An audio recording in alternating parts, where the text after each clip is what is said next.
दक्षिणायन होने लगती है। तो 23 सितंबर को क्या होता है, सूर्य जो है भूमध्य रेखा पर लंबवत होती है। तो ये जो ताप की पेटी है जो कि जून के महीने में यहाँ पे आ गई थी, अब वो वापस से भूमध्य रेखा पर चली गई। तो ये क्या हुआ कि मौसम जो है ये यहाँ पे अब ठंडा होने लगेगा। क्यों? क्योंकि सूर्य जो है वो कहाँ पे चली गई, भूमध्य रेखा पर चली गई। और क्या हुआ कि यहाँ पर जो हम लोग देखते हैं भारत जो कि यहाँ पर है, तो मानसून जो है 1 सितंबर तक लास्ट करता है यहाँ पर हमारे राजस्थान में। सबसे लेट में देखिए मानसून जो है राजस्थान में आता भी है और सबसे जल्दी वापस भी चला जाता है, जिसके कारण क्या राजस्थान में बहुत कम बारिश, ये भी एक कारण है कि राजस्थान में बहुत कम बारिश होती है। तो 1 सितंबर से पीछे लौटना शुरू कर देता है कौन सा मानसून, दक्षिण पश्चिम मानसून, जो कि इस भूमध्य रेखा को क्रॉस करके जो है ये वाली अंतरा उष्णकटिबंधीय जो है उत्तर की ओर दाईं ओर मुड़ गई थी। तो उसने भारत में किस तरह से प्रवेश किया था, दक्षिण पश्चिम मानसून के तौर पे प्रवेश किया था। अब वो क्या है, वापस लौटने लगी। वापस लौटने के कारण क्या हुआ, अब 23 सितंबर बीत चुका है और सूर्य जो है और दक्षिण की ओर आने लगा है, जिसके कारण क्या हुआ, भारत के ऊपर जो है जेट स्ट्रीम का विस्तार होने लगा। जेट स्ट्रीम क्या है, जो 20 डिग्री तक हमारा परिध्रुवीय भंवर जो है वो ठंड के मौसम में उसका विस्तार अधिक हो जाता है, हमने पढ़ा था। तो भारत में गंगा मैदान के दक्षिण तक उसका विस्तार फिर से होने लगता है, जिसके कारण क्या होता है, जो ये उत्तर पूर्वी व्यापारिक हवा जो कि हम लोग को याद है, हम लोगों ने पढ़ा था कि ये डोलड्रम है, यहाँ हवा है गर्म होकर चली जाती है, कहाँ पे बैठती है, 30 डिग्री से 35 डिग्री अक्षांश तक बैठती है। तो वो क्या फिर वहाँ से हवा भरने के लिए जमीन से यहाँ पर आती है ना हवा। तो ये कौन सी हवा है, उत्तर पूर्वी व्यापारिक हवा है, जो कि हम ये अपनी दाईं ओर मुड़ जाती है कोरियालिस बल के कारण, तो उसका विस्तार हो जाता है भारत में। अब ये हवा जो है ये कुछ इस तरह से यहाँ पर आती है और ये जो जल का जो भाग है ये क्या है, स्थल से अभी गर्म है। हम लोगों ने पढ़ा था ना कि स्थल जो है वो जल्दी से गर्म हो जाता है और जल्दी से ठंडा हो जाता है, और जल जो है धीरे धीरे गर्म होता है और धीरे धीरे ठंडा होता है। तो स्थल और जल का जो है हम लोग कंपैरेटिव स्टडी अगर करें तो हम लोग देखेंगे कि ये मौसम जो वर्तमान समय में चल रहा है, हम लोग थोड़ा थोड़ा ठंडक महसूस कर रहे हैं, है ना। इस समय जो है स्थलीय भाग जल की अपेक्षा ठंडा है और जलीय भाग जो है गर्म है। तो हम जानते हैं कि इवेपोरेशन या फिर वाष्पीकरण जो है हर एक टेम्परेचर पे होता रहता है। हम लोग ठंडी में भी अगर 1 गिलास पानी अगर इसी तरह से रख दे तो 2 दिन बाद हम देखेंगे कि ये पानी कम हो गया है। तो इवेपोरेशन और बॉइलिंग में क्या अंतर होता है, इवेपोरेशन हर टेम्परेचर पे होता रहता है, चाहे वो बहुत ज़्यादा हो या कम हो, उसकी मात्रा में कम ज़्यादा हो सकता है, लेकिन इवेपोरेशन जो है हर टेम्परेचर पे होता है। लेकिन बॉइलिंग जो है वे केवल 100 डिग्री सेल्सियस पे ही होता है। और तो ये जो है यहाँ पे जो जल है इसका इवेपोरेशन अभी हो ही रहा है, और यहाँ से उत्तर पूर्वी व्यापारिक हवा यहाँ से जब क्रॉस करती है तो वो क्या करती है, इस यहाँ से नमी को ग्रहण कर लेती है। ग्रहण करने के पश्चात जब वो इस तरह से गुजरती है तो आंध्र प्रदेश और तमिलनाडु के तटों पर वह वर्षा करती है।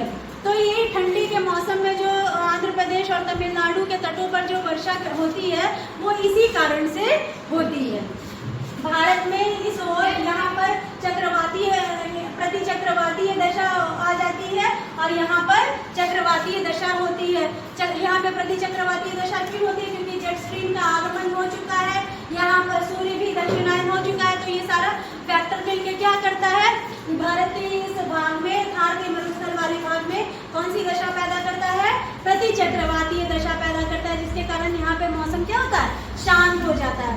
हम लोग देखेंगे कि गर्मी में हम जरूर मैं अभी इस समय दिन के टाइम में हम लोग महसूस कर रहे हैं कि थोड़ा मौसम गर्म है, लेकिन रात में हम महसूस करते हैं कि मौसम थोड़ा ठंडा ज़्यादा हो जाता है। तो दिन और तापमान के बीच का जो अंतर है वो ज़्यादा हो जाता है।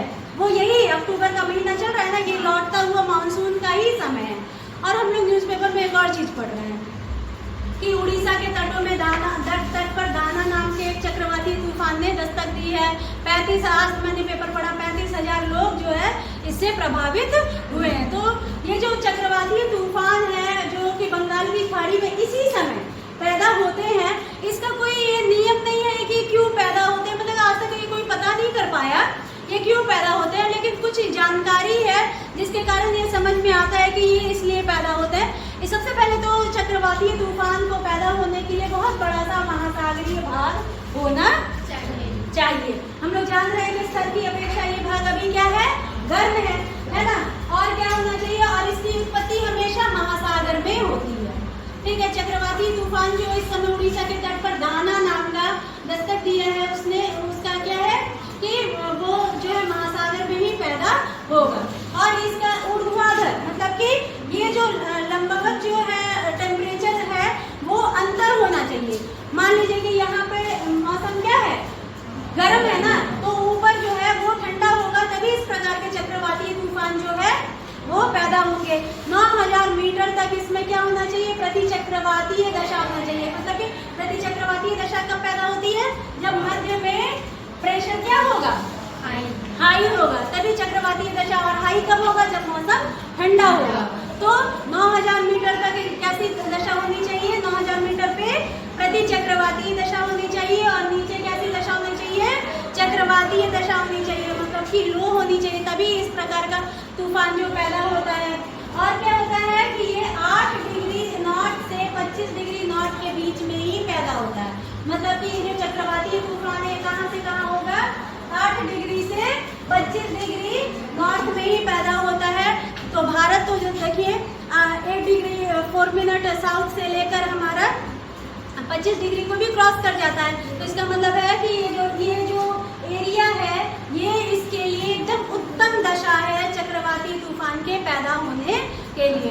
तो यहाँ ऐसे में क्या होता है, उड़ीसा, पश्चिम बंगाल और आंध्र प्रदेश के तटों पर क्या होता है, इससे हिलना बहुत ज़्यादा जो है तटों को डायरेक्ट स्ट्राइक करता है, जिसके कारण जो पानी है, जो जल है, वो उसको लेके आता है, तो ये अंदर लैंड में घुस जाता है और बहुत ज़्यादा नुकसान करता है। बहुत जान माल की हानि होती है, पशु जो है वो बहुत ज़्यादा नुकसान उनको होता है, क्योंकि मान लीजिए हम चले जाते हैं, अगर ऐसी इस प्रकार की दशा होती है तो हम पशुओं को कहीं ले जा नहीं सकते, इसीलिए पशु है, घर है, इस प्रकार ये सारी चीज़ें जो है ज़्यादा नुकसान इनको होता है।